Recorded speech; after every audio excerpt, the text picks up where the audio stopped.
स्वर्गीय मातोश्री यमुनाबाई शिंदे विद्यालय चोरा, तालुका भद्रावती, जिल्हा चंद्रपूर या आदिवासी परिसरातील विद्यार्थिनी आपल्यासमोर एक नाटिका सादर करीत आहे. नाटकाचे नाव आहे स्वच्छतेची शपथ. स्वच्छतेची शपथ. नाटकाचे लेखक आहेत माननीय श्री शालिक दानव सर. नाटकाचे मार्गदर्शक आहेत माननीय मुख्याध्यापक महादेव ताजने सर. तसेच नाटकाचे सहाय्यक आहेत श्री मनीष वाकडे सर आणि श्री मनोज बांदुरकर सर. तर तुमच्यासमोर सादर करीत आहे स्वच्छतेची शपथ. नमस्कार मंडळी, नमस्कार. कशी आहात? बरे आहात ना? वा वा, चंद्रपूर शहरात काय जल्लोष आहे. जल्लोष म्हणजे साधा प्रश्न आहे. जल्लोष म्हणजे दुसरं तिसरं काही नाही बरं का. मी स्वच्छतेबद्दल बोलतोय. काय तुम्हाला याबद्दल मुळीच कल्पना नाही आणि माहीतही नाही? अहो, चंद्रपूर शहराचा नंबर आलाय म्हणे, म्हणून वाटलं या शहराला भेट द्यावं. काय मंडळी, येत आहे ना माझ्यासोबत फेरफटका मारायला? तर चला तर मग. स्वच्छ चंद्रपूर, स्वच्छ चंद्रपूर, सुंदर चंद्रपूर, स्वच्छ चंद्रपूर, सुंदर चंद्रपूर. थांबा थांबा, तुम्ही एवढ्या मोठ्या मोठ्या गर्जना करीत कुठे निघाला? असा काय विचारतोस? आम्ही चालले शहर स्वच्छ करायला. दिसत नाही का तुला? दिसतंय मला. मला असं वाटत होतं की तुमच्या या स्वच्छतेच्या संघात मी पण सामील होऊ. येऊ का तुमच्या या स्वच्छतेच्या संघात? येतोय ना, चल की बिगी बिगी. उशीर कशाला? आणि तुला वेळेचे महत्त्व माहित नाही का? ओहो, मला वेळेचे महत्त्व माहिती आहे. वेळ ही एक अनमोल वस्तू आहे. मग श्रीमंत असो की गरीब असो, वेळ ही कुणासाठी थांबत नाही. म्हणून आपल्याला वेळेचे महत्त्व समजायला हवे, होय ना? चला की. स्वच्छ चंद्रपूर, सुंदर चंद्रपूर, स्वच्छ चंद्रपूर, सुंदर चंद्रपूर, स्वच्छ चंद्रपूर, सुंदर चंद्रपूर, स्वच्छ चंद्रपूर, सुंदर चंद्रपूर.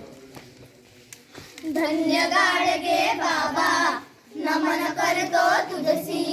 धन्य गाडगे बाबा, नमन करतो तुझसी.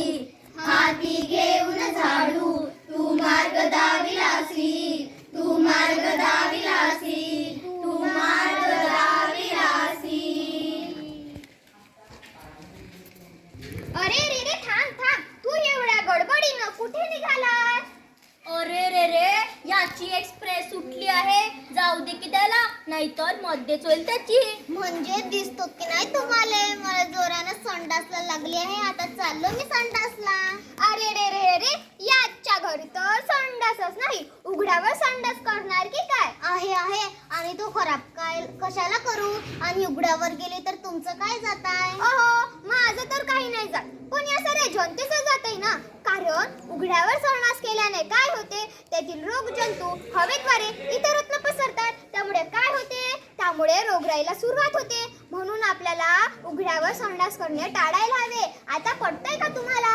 असं होय, ऐकतो मग मी तुमचं. माझ्या डोक्यात आता प्रकाश पडला की आजपासून मी घरच्या संडास मध्ये जाणार आणि उघड्यावर संडास करणार नाही. हा, घरच्या संडास मध्ये जाणार ना? हो. घरोघरी संडास बंद, रोगराईचे निमंत्रण टाळा. घरोघरी संडास बंद, रोगराईचे निमंत्रण टाळा. घरोघरी संडास बंद, रोगराईचे निमंत्रण टाळा.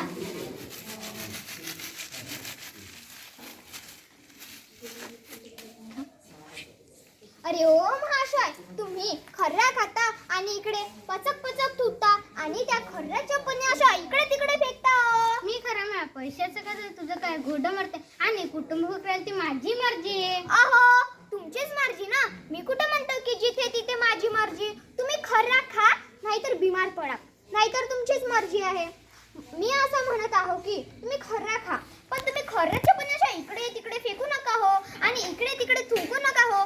कारण काय होते? आपलं वातावरण दूषित होते हो. म्हणजे अरे रे रे, मी तुम्हाला इथे चांगल्या प्रकारे समजावून सांगतो आणि तुम्ही इथे म्हणजे वाघाच्या पंजेला सुरुवात केली. आता मी सांगतो, नीट लक्ष द्या आणि ऐका. आपण जर कचरा कचरा कुंडीत न टाकता असा इकडे तिकडे फेकला तर काय होते? आपलं वातावरण दूषित होते. त्यामुळे आपल्याला घरा दाराची स्वच्छता म्हणजेच साफसफाई करायला हवी. आता समजत आहे? असं म्हणतात तर माझ्या खोपड्यात प्रकाश पडला. आजपासून मी घर परिसर स्वच्छ ठेवेन आणि कुठेही थुंकणार नाही. नाहीच थुंकणार ना? नाही. दूषित झाले सारे वातावरण, सुधारा सुधारा हो पर्यावरण.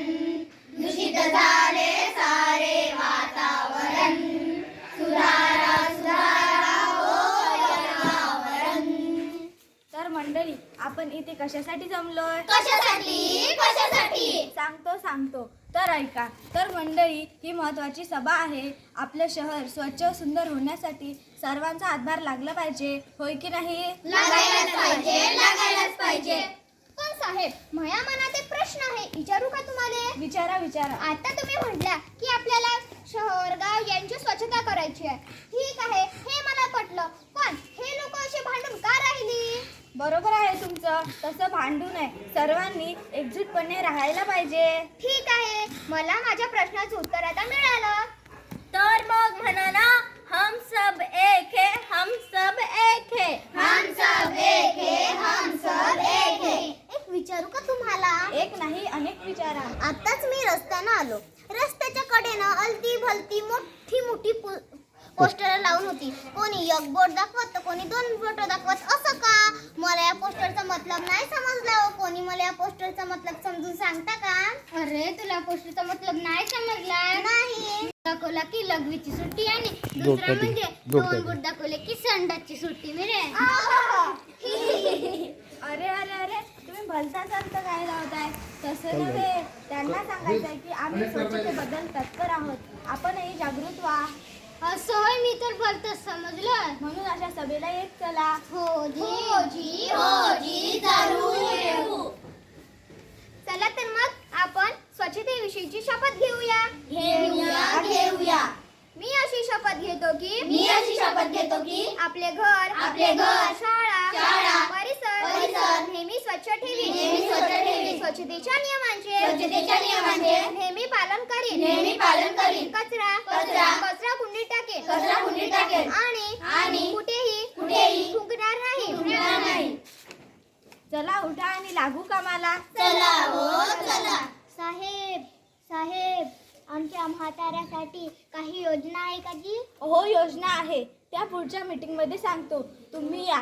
आज मात्र स्वच्छता अभियान आहे. आता घोषणा करू. माया मनात एक प्रश्न आहे, विचारू का तुम्हाला? विचारा. गावात म्हणे डेंगू आलाय, ते का होईल जी? डेंग्यू नाचा ताप आले हा पाण्यांमधल्या डासांमुळे होतो. चंद्रपूर नगरीत कहर केला व माय, आपल्या नगरीत कहर केला व माय.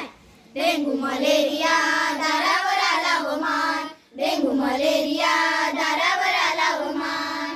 फुलं टाक्या भांडी कोरड्या करा, मच्छरदाणीचा वापर करा. फुलं टाक्या भांडी कोरड्या करा, मच्छरदाणीचा वापर कर. या तापाला घाबरून जायचं नाही, या तापाला घाबरून जायचं नाही. डेंगू मलेरिया दारावर आला व माय, डेंगू मलेरिया दारावर आला व माय. घर परिसराला स्वच्छ ठेवा, दार खिडक्यांना जाळ्या लावा. घर परिसराला स्वच्छ ठेवा, दार खिडक्यांना जाळ्या लावा. डेंगू मच्छरला पळवून लावायचा हात, डेंगू मच्छरला पळवून लावायचा हात. डेंगू मलेरिया दारावर आला व माय, डेंगू मलेरिया दारावर आला व माय. बुवा बाजीला नका देऊ थारा, डॉक्टरचा उपचार लवकर करा. बुवा बाजीला नका देऊ थारा, डॉक्टरचा उपचार लवकर करा. अंधश्रद्धेला बळी पडायचं नाही, अंधश्रद्धेला बळी पडायचं नाही.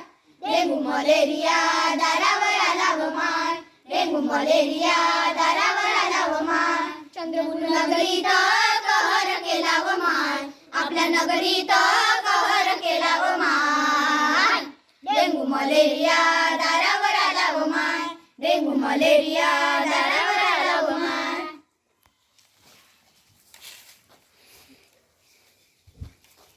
डॉक्टर साहेब, ओ डॉक्टर साहेब, माझ्या पोराला पोराले पहा. अरे झालं तरी काय तुझ्या पोराले? ओ काय सांगू तुम्हाला, संध्याकाळपासून संडासला जातो आणि ओकाऱ्या करून करून घरातल्या सप्पा बोत्र भरून टाकल्या ना. असं होय, म्हणजे याला कॉलराने पछाडलं. तुमच्या घरात स्वच्छतेचा अभाव दिसतो. पिण्याचे पाणी, राहण्याची जागा, खाण्यामध्ये काही गडबड दिसते. अहो तुम्ही जे म्हणते ते मला समजतच नाही बरं का. मला सांगा, तुमच्या घराजवळचा परिसर स्वच्छ नसावा. दुसरी गोष्ट म्हणजे तुम्ही जे पाणी पिता ते स्वच्छ नसावे. ओहो आम्ही तर त्या तलावाचं पाणी पितो आणि आमचं घर त्या गोदरीमध्ये आहे. असं होय, बरोबर ते पाणी दूषित असत ना, त्यासाठी ते गरम उकळलेले पाणी प्यायला पाहिजे. घराचा भोवतालचा परिसर स्वच्छ ठेवायला पाहिजे. ठीक आहे.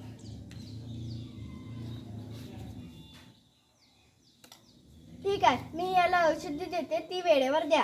म्हणजे माझा मुलगा बरा होई ना. औषधी वेळेवर द्या म्हणजे ठीक होईल. ठीक आहे, आता येतो बरं का.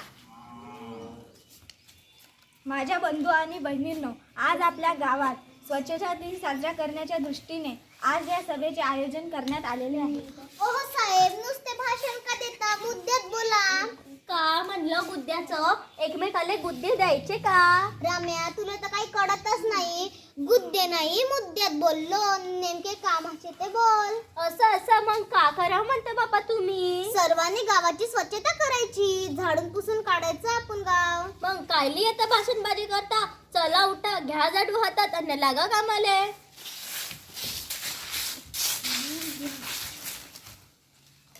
अहो काय चाललंय तुमचं? स्वच्छतेच्या नावावर नुसतं नाटक करता, हे बरोबर आहे का? वा रे वा, नुसतं या सेल्फ्या काढून फोटो काढून गाव स्वच्छ होणार आहे का? बिलकुल नाही, बिलकुल नाही. सर्वांनी इमानदारीने काम केले पाहिजे, हो की नाही? चला तर मग आपण स्वच्छतेविषयीची घोषणा करूया. करूया. स्वच्छता अशी का? आरोग्य जिंका. स्वच्छतेच्या नियमांचे पालन करू. घर अंगण स्वच्छ ठेवू. स्वच्छता अशी का? आरोग्य जिंका. स्वच्छतेच्या नियमांचे पालन करू. घर अंगण स्वच्छ ठेवू. स्वच्छता असे जेथे आरोग्य असे तेथे. स्वच्छता असे जेथे